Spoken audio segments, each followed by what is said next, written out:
할렐루야. 여러분들 미국 캘리포니아에 아주 전 세계적인 아주 가장 유명한 와인, 우리 포도주 와인 시장이 있는데 그 이름이 바로 이 파소 로블레스라고 하는 지역이라고 합니다.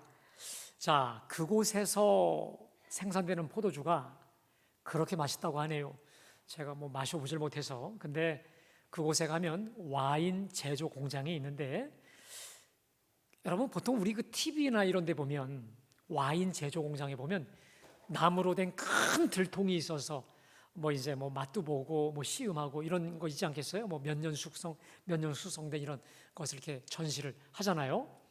자, 그런데 그 와인 제조 공장에 가면 그곳에 독특하게 진열하는 게 있다는 겁니다. 뭐냐면 큰 바위 덩어리를 그 앞에다 진열한대요. 왜냐? 그 엄청나게 큰 바위 덩어리가 이 공장의 와인을 세계적인 와인으로 각광받게 한 주인공이기 때문에 그렇다는 것입니다. 여러분, 모든 재료가 더 그렇지만요, 일반적으로 좋은 와인은 좋은 포도에서 비롯되지 않겠습니까? 이 파소 로블레스에서 생산되는 포도 송이가 그만큼 좋고 달고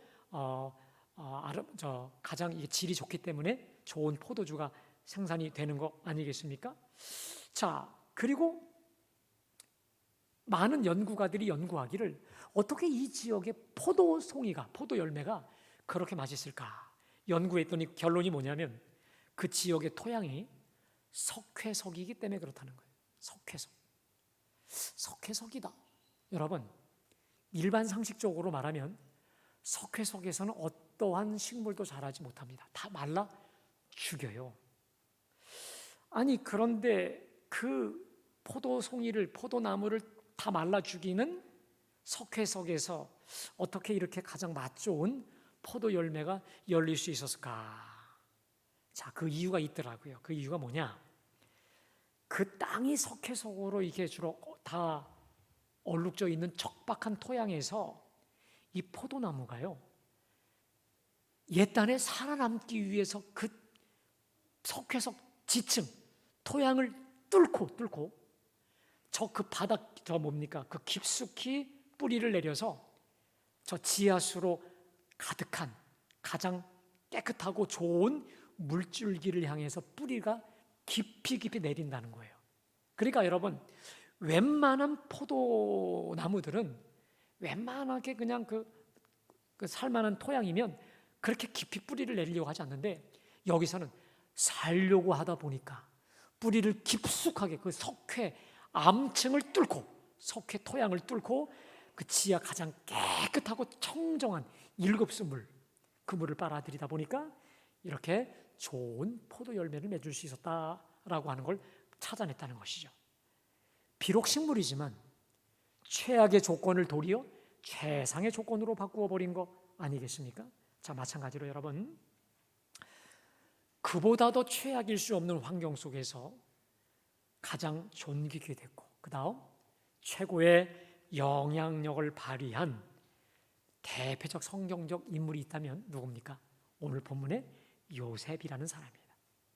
그보다 더 열악할 수 없고 그보다 더 그야말로 최악일 수 없는 환경 속에서, 그렇다면 요셉이 어떻게 이러한 요셉이 탄생할 수 있었을까? 자, 그래서 오늘 저는 여러분들과 함께 요셉을 요셉되게 한 그 힘의 비결이 무엇인지 오늘 말씀을 함께 묵상하려고 합니다. 자, 먼저 여러분, 오늘 제가 봉독한 이 말씀은요, 창세기 49장에 실려 있는 내용이지요. 오늘 여러분들 집에 가셔서 꼭 이 창세기 49장 1절부터 보시면 더 은혜가 되실 건데, 이런 내용입니다. 오늘 창세기 49장은요 요셉의 마지막 유언입니다. 이렇게 성경을 보면 정말 우리 하나님과 긴밀하게 교제했던 모든 하나님의 사람들은 본인이 직감적으로 알아요. 아하, 이제 하나님이 나를 데려가실 때가 됐다.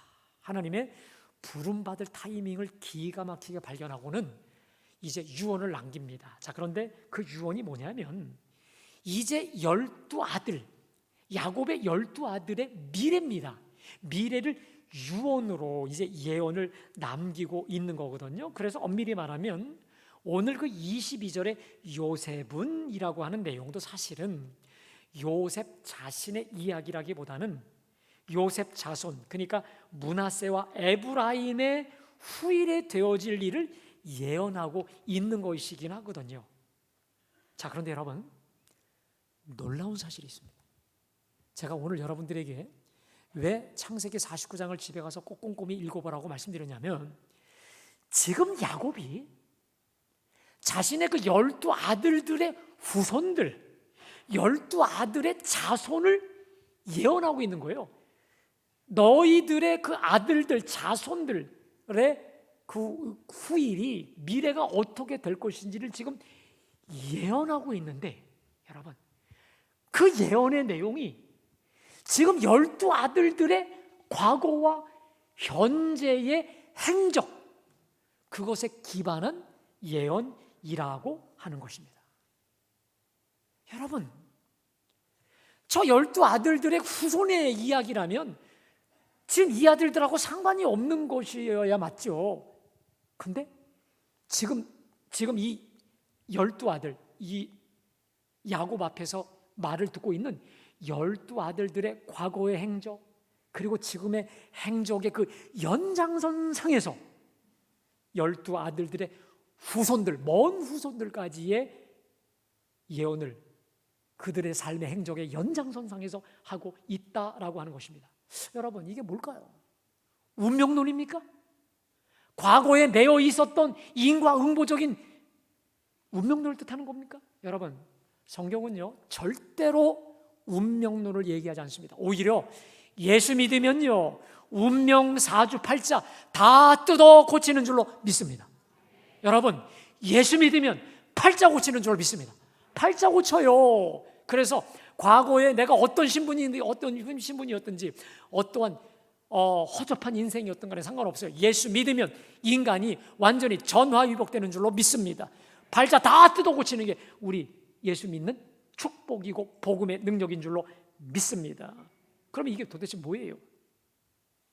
그것은요, 지금 나의 현재 모습이, 잘 들으세요, 내 현재 모습이, 지금 현재 내 모습이 앞으로 내 미래 모습일 뿐만 아니라 특별히 우리 자손들, 특별히 나와 만나는 모든 사람들에게 그대로 영향을 끼친다라고 하는 사실을 말하는 것입니다.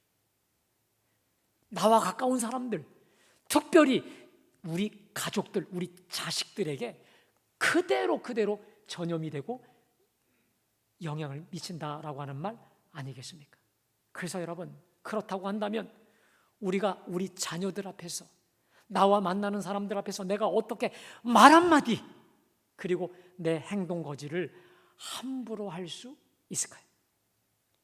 여러분, 우리가 던지는 말 한마디가 내 주변의 사람들로 하여금 하나님께 가까이 가게 할 수도 있고 하나님과 멀어지게 할 수도 있습니다.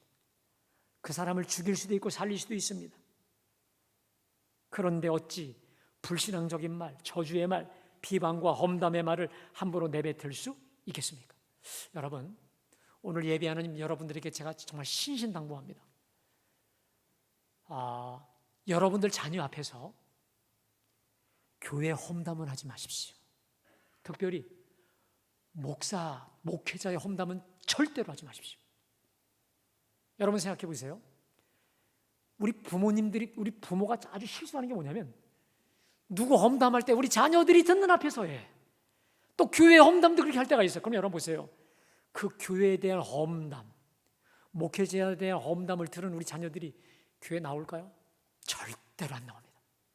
다 교회, 머리 커지면 다 교회 다 떠나. 교회 누구도 오지 않아요. 왠 줄 아세요? 여러분들이 뿌린 씨앗입니다. 인과응보입니다. 제가 참 부끄러운 얘기지만 어릴 때 때로 우리 부모님이 교회에서 누구 얘기하실 때, 험담 얘기하실 때, 어느 장로님, 저는 그 장로님 만난 적도 없어. 근데 그 사람은 뿔 달린 도깨비 같이 보이는 거예요. 괜히 싫어지고 괜히 미워지고 나중에 만나면 제가 그냥 눈을 부라리는 거예요. 여러분, 다시 말씀드립니다. 교회에 대해서, 목회자에 대해서 혹은 누구에 대해서 험담 절대로 자녀들인데 하지 마시고 칭찬하는 말, 좋은 말, 긍정적인 말, 빛된 말씀만 할 수 있기를 주님의 이름으로 축복합니다. 제가 이번에 근본 특세 기간 내내 여러분 말씀드렸죠. 우리 하나님의 축복, 뛰어넘어 구원케 하시는 우리 하나님의 축복을 가로막는 게 있다고 했습니다. 그게 바로 뭐냐? 첫 번째가 죄다, 또 마귀다, 또 내 자아다. 제가 선제 말씀드렸는데 여러분, 우리가요 때로 금식 기도도 하고 기도원 가서 기도도 하고 정말 많은 시간 기도해도 여러분 하나님의 축복에서 제외될 수가 있습니다. 하나님이 여러분의 기도 내치실 수가 있습니다. 왠지 아십니까? 여러분의 그 기도를 갖고 있지만 여러분들이 죄를 짓고 있을 동안에, 죄를 회개하지 않을 때, 특별히 말로 퍼붓는 그 죄들, 말로 비방과 험담을 마음대로 쏟아냈던 그 상태에서 여러분 하나님의 기도 응답 받기를 원하십니까? 여러분 기도 응답 들을 생각조차 하지 마십시오. 그 죄, 허물들, 특별히 말로 뱉는 그 죄가 여러분 속에 있는 한 하나님은 기도 응답하지 않겠다라고 분명히 하나님 말씀하셨지 않겠습니까? 그런 의미에서 우리의 언어가 바뀌어야 될 줄로 믿습니다. 하나님이 축복하실 수밖에 없는 언어, 하나님이 기뻐하실 수밖에 없는 말, 입술의 말, 믿음의 말, 감사의 말, 찬송의 말, 축복의 말, 남을 살리는 우리의 언어로 의도적으로라도 바뀌어지고 고백되고 표현되어야 될 줄로 믿습니다. 여러분 한번 여기 가슴에 대고 한번 가슴에 손을 대보십시오. 여러분 저를 따라합시다. 나는 지금 어려워도 반드시 잘 될 수밖에 없습니다. 하나님이 나와 함께 하시기 때문에 나는 반드시 형통할 것입니다. 할렐루야. 여러분 이제 우리 교회를 향해서 한번 이렇게 해주세요. 우리 교회는 반드시 잘 될 것입니다. 우리 교회는 반드시 부흥할 것입니다. 위대한 교회로 소문날 것입니다. 우리 옆에 분랑 인사하겠습니다. 당신은 반드시 형통할 것입니다. 당신은 축복의 사람입니다. 하나님이 함께 하십니다. 할렐루야. 여러분 이러한 믿음의 말, 축복의 말, 격려의 말, 살리는 말 하나님이 기뻐하시는 줄로 믿습니다. 우리 하나님이 민수기 14장에서 말씀하셨어요. 내 말이 내 귀에 들리는 대로 내가 그대로 시행하리라. 여러분 우리의 말이 하나님 귀에 들리는 대로 하나님 감사합니다, 하나님 찬송합니다 하면요 하나님이 감사할 일들만 주시는 거예요. 네? 하나님이 축복하실 일들만 주시는 거예요. 하나님 저는 주의 은혜로 반드시 잘 되게 하여 주실 것입니다. 하나님 감사합니다. 내 믿음대로 될지어다, 내 입술의 고백대로 될지어다. 하나님 축복하신다니까. 여러분 우리 입의 말 정말 조심해야 되고 유념하여 믿음의 말, 축복의 말, 감사의 말, 누군가를 살리는 가장 복된 입술이 되기를 주님의 이름으로 축복합니다. 여러분 다시 본문으로 돌아옵니다. 그보다 더 열악할 수 없는 환경 속에서 어떻게 이렇게 최고의 형통의 사람 요셉이 될 수 있었을까요? 근데 여러분 참 놀라운 게 있습니다. 제가 이번에 신년 특세를 준비하다가 깨달은 게 있어요. 이런 마음이 있었거든요. 이번 신년 특세에 뛰어넘어 구원하리라. 그 어려운 환경 중에서도 그렇게 자기 한계, 자기 여건을 초월하여 하나님의 축복을 받은 사람이 누굴까? 그 샘플이 좀 있으면 좋겠다. 그 신년 특세 일주일을 한마디로 요약할 수 있는 예화가 있으면 좋겠다. 예화가 될 사람. 근데 여러분 앞에서 기도하는데 하나님이 딱 떠오르셨어요. 요셉이다, 요셉. 그리고 오늘 이 본문 주셨습니다. 여러분 이 본문 예사롭게 듣지 마시고 여러분 꼭 일평생 간직하실 때 여러분에게 놀라운 은혜와 피와 살이 될 줄로 믿습니다. 자, 그러면 요셉 형통의 비결이 뭘까요? 우리 22절 다 같이 봉독합니다. 요셉은 무성한 가지 그 샘 곁에 무성한 가지라 그 가지가 담을 넘었도다. 여러분 요셉을 향해 뭐라고 말합니까? 무성한 가지라. 이 무성하다는 말은 열매가 주렁주렁 풍성해요. 여러분 그 가지에 여러분 그런 거 보셨습니까? 가지예요. 포도송이나 사과나 이런 게 너무 많이 열리면 그냥 휘잖아요. 너무 열매가 많아서 그냥 쉬는 거예요. 그런 상태를 말합니다. 그런데 요셉은 열매가 주렁주렁한 포도나무가 되었다는 거예요. 자, 다른 번역 성경은 이렇게 말합니다.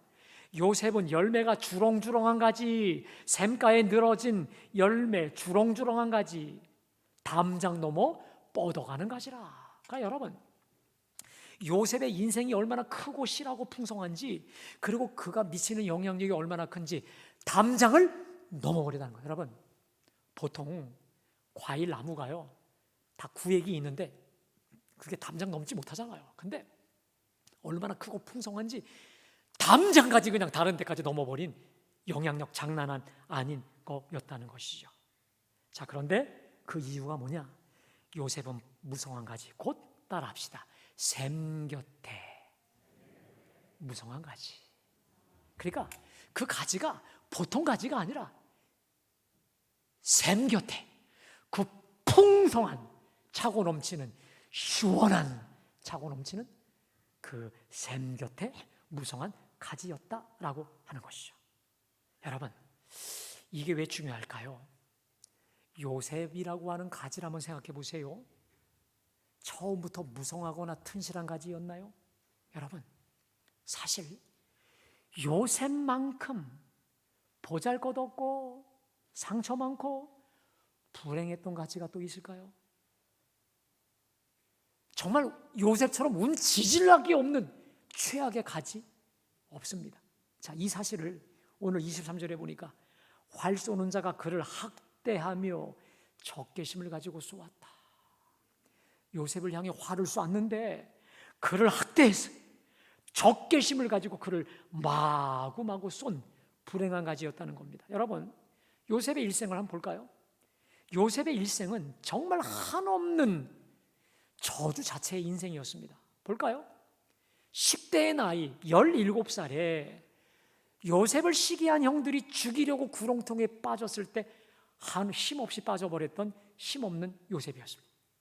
형들이 작정하고 노예로 팔았을 때 저 애굽 노예로 은 20냥에 팔려 개처럼 노예로 끌려간 가지였습니다.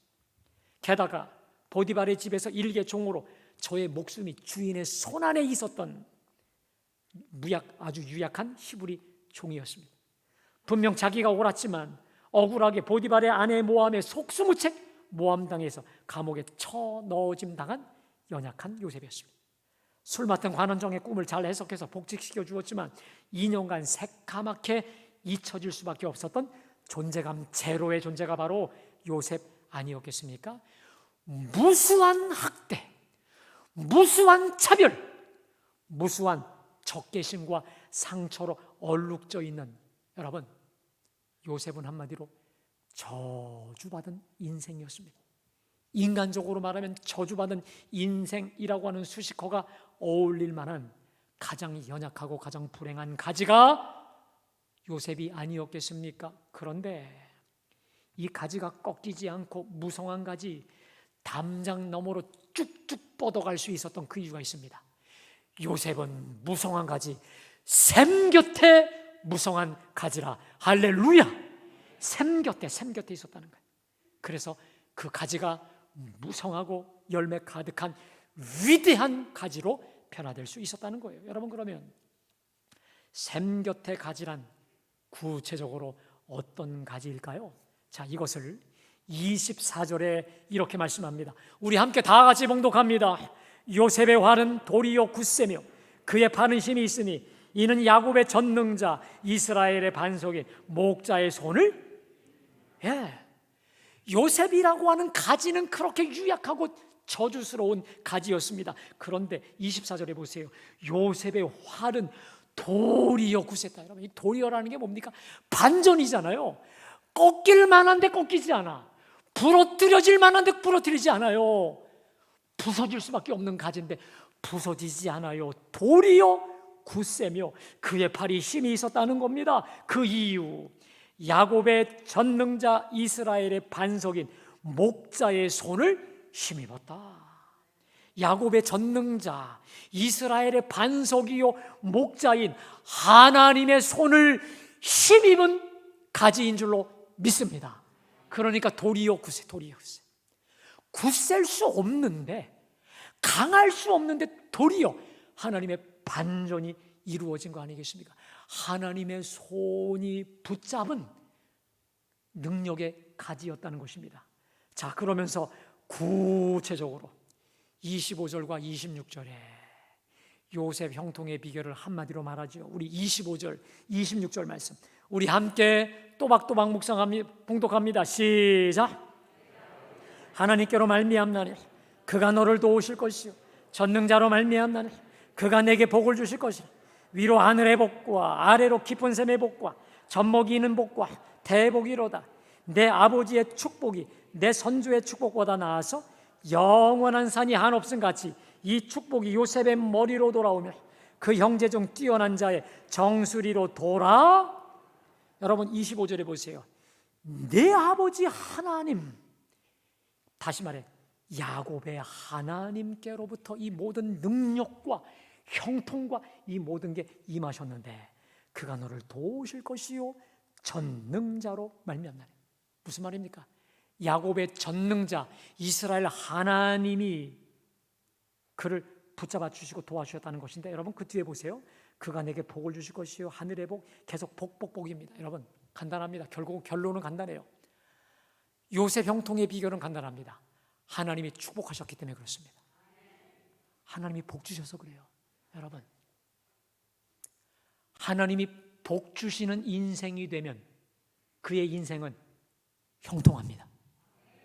하나님이 축복하시면 그의 인생은 막힐 게 없습니다.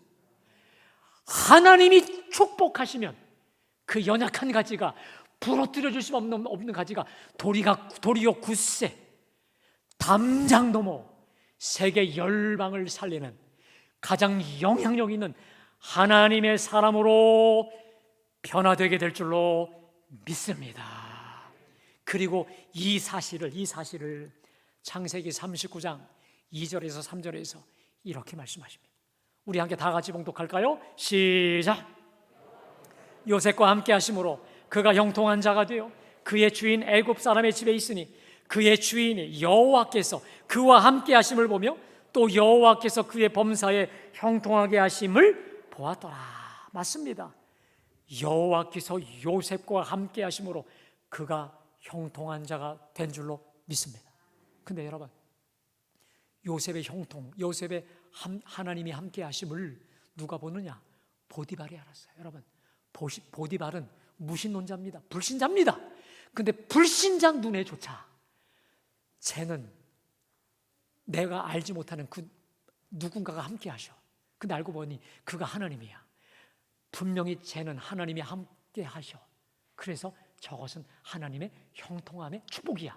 그래서 여러분, 보디발이 다 맡기잖아요. 왜? 맡기면 맡길수록 축복이 임하니까. 맡길수록 그가 나에게 더 큰 도움과 유익이 되니까 다 맡긴 거 아니겠습니까? 여러분, 하나님이 복 주시면 확실합니다. 하나님이 복 주시면 다 끝나는 인생이 되는 줄로 믿습니다. 자, 그러면 여러분께 제가 묻습니다. 요셉의 이 복 그냥 주어질까요? 이 복을 받기 위해 요셉이 한 일은 없을까요? 여러분, 누가 이런 말 하더라고요. 이 세상에 가장 큰 진리 중에 진리가 있대요. 다 돌아다녀 봐서 알고 다 발견했대요. 여러분, 그게 뭔지 아십니까? 공짜는 없다. 이게 진리 중에 진리라고 하더라고요. 요셉 형통에는 공짜가 없습니다. 하나님이 그와 함께 하셔서 복을 주셨기 때문에 형통한 줄로 믿습니다. 자, 그러면 이렇게 하나님이 요셉과 함께 하셔서 그를 축복하실 수밖에 없었던 그 비결이 뭘까? 여러분, 그게 바로 요셉의 탁월함입니다. 탁월함. 그게 바로 뭘까요? 자, 우리 창세기 39장 9절 말씀 한번 좀 띄워주실까요? 우리 다 같이 봉독합니다. 시작. 다시 한번 시작. 여러분, 저 고백은 뭐냐면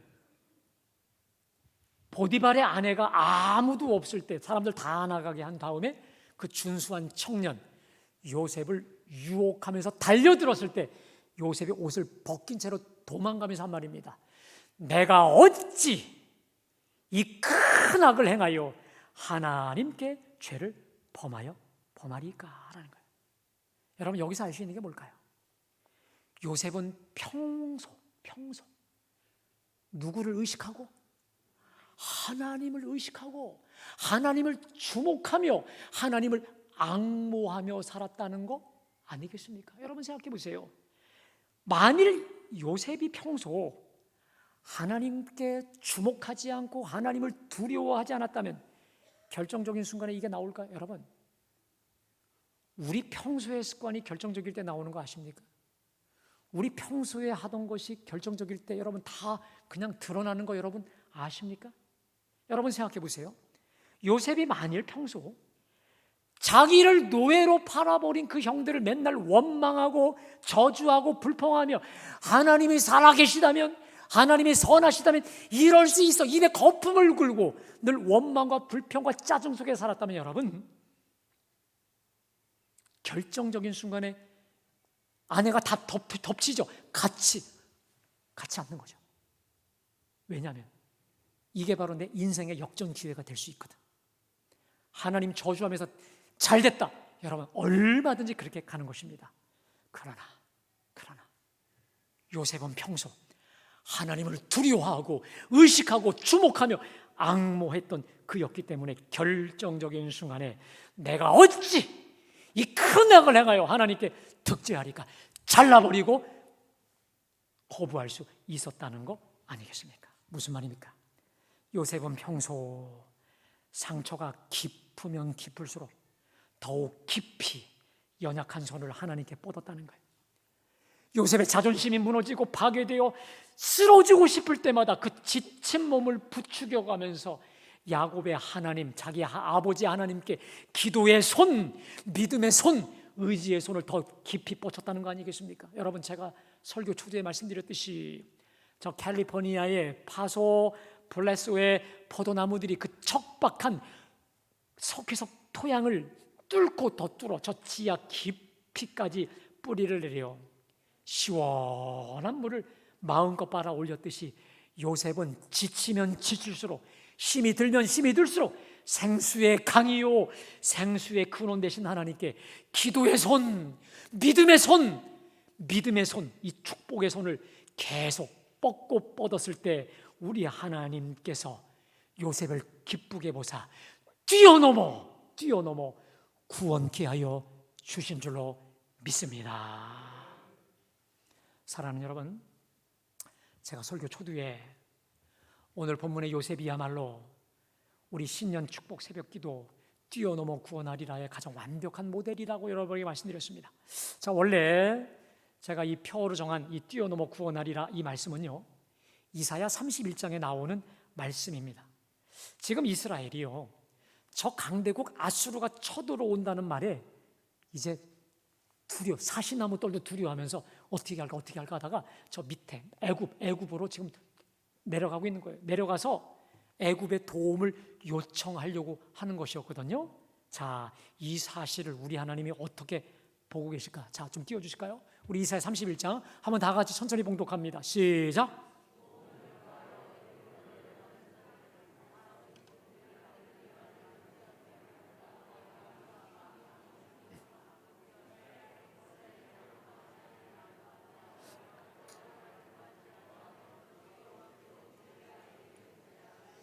자, 여러분, 오늘 이 말씀에서 우리 하나님의 마음을 느껴야 됩니다. 도움을 구하러 애굽으로 내려가는 자들은 와 있을진지요, 내가 진멸하겠다는 거예요. 그들은 말을 의지하며 병거의 많음과 마병의 심히 강함을 의지하고 이스라엘의 거룩하신 이를 앙모하지 아니하며 여호와를 구하지 아니하니 여호와께서도 지혜로우신즉 재앙을 내리실 것이라. 여러분, 이게 무슨 말씀입니까? 너희 지금 강대국 아수르가 두려워? 그래서 애굽으로 내려가? 내가 있는데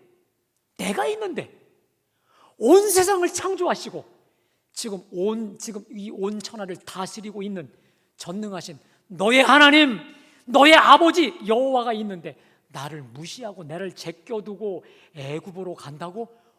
와 있을진저 나도 지혜로운즉 재앙을 내릴 거다. 재앙을 내리리라. 우리 하나님이 지금 선포하시는 거예요. 그러면서 뭐라 하십니까? 그러나 이제라도 나를 앙모하고 구할 때 내가 너를 보호하며 너를 뛰어넘어 구원하여 주리라. 할렐루야. 근데 문제는요, 주님이 이렇게 저들에게 구원의 길을 말씀하셨는데도 불구하고 이스라엘이 하나님을 무시하고 앙모하고 구하지도 않습니다. 그러다가 점점 상황이 꼬여지고 코너에 몰리더니 벼랑 끝에 가서야, 이제 멸망 직전에 가서야 하나님께 회개하고 항복하고 돌아와 극적인 구원을 경험합니다. 여러분, 하나님의 사람이요, 잘 들으십시오. 하나님의 백성이 전적으로 하나님을 의지하지 아니할 때 하나님은요, 서운함을 넘어 분노하십니다. 그리고 우리네 상황과 형편 점점 꼬여지고 어려워지게 만들 것입니다. 그러다가 결국 코너 벼랑 끝까지 몰려질 수도 있습니다. 하지만 여러분, 이제라도 나의 불신앙을 회개하고 주님을 앙모하며 돌이킬 때 우리 하나님은 역사하여 주실 줄로 믿습니다. 지금 나의 환경이 저 속해석 같고 저 요셉의 가장 최악의 환경이라 할지라도 주님을 주목하고 앙모하고 주님을 붙잡을 때, 다시 말해 주님의 은총의 샘, 구원의 샘, 축복의 샘으로 달려가고 또 달려가서 주님께 달려갈 때 우리 하나님은 뛰어넘어 구원케 하시는 줄로 믿습니다. 요셉과 같은 무성한 가지, 샘 곁에 가지, 담장 넘어 영향력 있는 가지가 되게 하여 주실 줄로 믿습니다. 오늘 이 자리에 여러분, 어떠한 한계, 내가 넘지 못할 어떠한 한계의 문제들을 가지고 오셨습니까? 여러분, 제가 여러분에게 말씀드립니다. 근데 여러분, 그게 어떤 문제입니까? 자녀의 문제, 물질의 문제, 관계의 문제, 수도 없이 다양하고 넓을 것입니다. 그러나 여러분, 제가 분명히 확신합니다.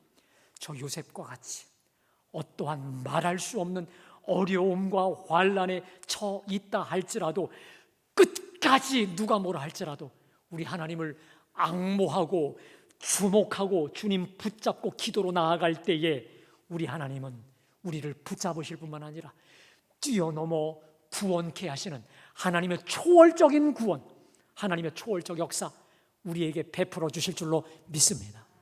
여러분, 저는 우리 교우들 가정에 이런 간증의 역사가, 이런 하나님 축복의 역사가 정말로 쉼없이 아주 풍성하게 가득 차시기를 주님의 이름으로 축복합니다. 날마다 이 하나님 구원의 은총이 날마다 상식처럼 벌어지는 축복과 은혜의 역사가 우리 교우들 가정에 가득하시길 주님의 이름으로 축복합니다. 오늘 여러분, 우리 주신 말씀 기억하시면서 우리 찬송가 354장 우리 1절과 4절 우리 손뼉 치면서 하나님께 찬양하겠습니다.